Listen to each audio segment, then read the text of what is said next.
안녕하세요. 이번 시간에는 고전시가에 대해서 말씀을 드리겠습니다. 대부분 학생들이 고전시가를 매우 어려워합니다. 고전시가가 어려운 이유는 첫 번째, 많은 한자어와 고유어가 나타나기 때문입니다. 또한 현대인과는 다른 옛사람들의 독특한 사고방식도 이해를 어렵게 합니다. 수능에서 출제되는 고전시가는 주로 시조, 그리고 가사문학입니다. 시조문학은 주로 외부 지문에서 출제가 되고 있고, 가사문학의 경우는 주로 EBS 수능 특강 또는 수능 완성 교재에서 출제하고 있습니다. 그리고 이 두 교재에 수록된 가사 작품을 잘 분석해 보면 수능에 누가 나올지 어느 정도 예측할 수 있습니다. 수능에 출제 가능성이 높은 가사 작품을 선정해서 그것을 집중적으로 반복 학습하는 것이 유리합니다. 다만 우리가 시조나 가사문학의 특성과 표현 방식 등을 알고 있다면 학습에 매우 편리할 수 있습니다. 고전시가 시조와 가사문학에서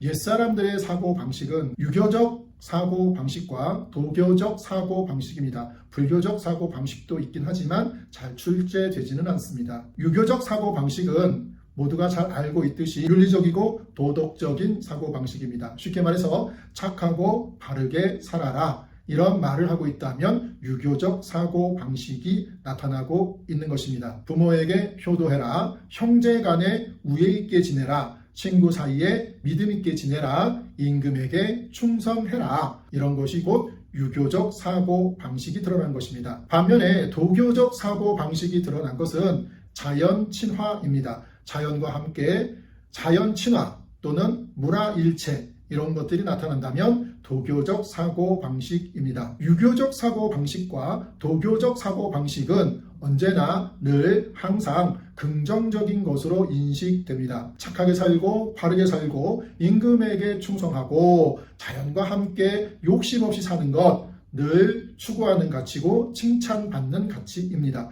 그러나 세속적이고 출세하고 성공하고 벼슬 하는 가치는 언제나 부정적인 것으로 취급합니다. 이처럼 옛사람들의 사고방식을 안다면 대부분의 시조와 가사문학을 이해할 때 매우 유용합니다. 그리고 시조와 가사문학에서 자주 나타나는 표현 방식 두 가지를 알고 있으면 또 매우 유용합니다. 자, 첫 번째는 대유법입니다. 대유법은 일부분을 가지고 전체를 드러내는 수사법입니다. 예를 들어서 나에게 빵을 달라 라고 했을 때 빵은 단순히 하나의 빵만을 가리키는 것이 아니라 먹거리 전체를 가리킵니다. 이처럼 고전시가에서 강, 산 또는 나무, 이런 것들이 나타났을 때는 단순히 하나의 강, 하나의 산, 하나의 나무가 아니라 자연 전체를 드러내는 것입니다. 마찬가지로 부기와 공명은 속세의 부정적인 가치를 대변하는 것입니다. 고전시가에서 알아두면 매우 유용한 표현 방법 중 또 하나는 대꾸법입니다.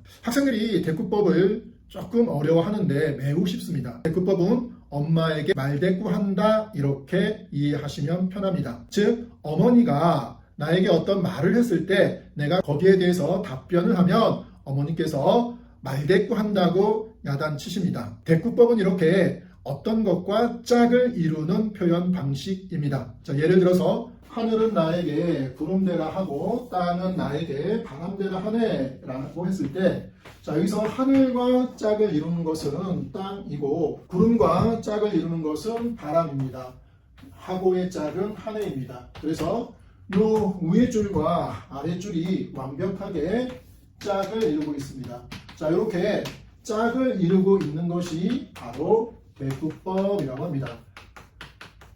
자, 대꾸는 짝을 이루는데 이 짝을 이루는 방식이 위아래로 나타나기도 하고, 아니면 이 아랫줄이 요 옆으로 가서 앞뒤로 짝이 나타나기도 합니다.